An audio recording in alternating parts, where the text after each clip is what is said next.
রাজশাহীর বাইরে থেকে যারা এই মুহূর্তে রাজশাহী শহরে আসছো, বিভিন্ন প্রাইভেটে ভর্তি হয়ে এখন তোমরা হয়তো কোনো মেসে বা বাসা ভাড়া নিয়ে থাকছো, তাদের উদ্দেশ্যে কয়েকটা কথা বলি।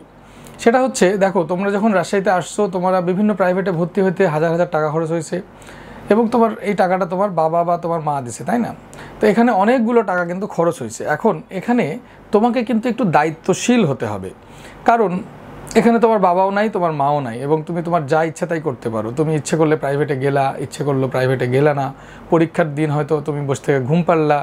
এইভাবে কিন্তু একটার পর একটা দিন অনেকের চলে যায়, যে তোমাদের দায়িত্বহীনতার অভাবে যেটা হয়, তোমরা নিয়মিত পড়তে আসছো না, পরীক্ষা দিচ্ছ না, বাসায় বসে পড়ছো না, হয়তো রাজশাহীর সুন্দর সুন্দর রাস্তা দেখে এখানে ওখানে ঘুরতে যাচ্ছ, বা দেখা যাচ্ছে যে এই ভাইয়া ওই ভাইয়া ডাকছে, এখানে ওখানে যাচ্ছ।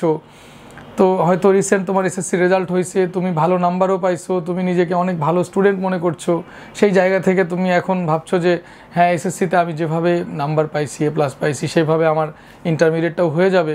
পড়াশোনা এখনও শুরু করছো না বা ফাঁকিবাজি করছো। তাদেরকে আরেকটু দায়িত্বশীল হয়ে আসলে পড়াশোনা করা দরকার, কারণ প্রতিদিন একটু একটু করে পড়াই তোমাকে কিন্তু একটা সময় সাকসেস এনে দেবে। তুমি হঠাৎ করে 7 দিন পড়বা, আবার 15 দিন পড়বা না, প্রাইভেটে নিয়মিত আসবা না, এক্সাম দিবা না, এটা কিন্তু করা যাবে না। এখানে এটা করলে তুমি একদম খুব অন্যায় করে ফেলবা, কারণ তোমাকে বিশ্বাস করে তোমার বাবা মা কিন্তু শহরে পাঠাইছে। এখানে তুমি যা খুশি তাই করতে পারো না। তোমাকে যে কাজের জন্য রাখা হয়েছে, তোমার আসলে সেই কাজটাই করা উচিত।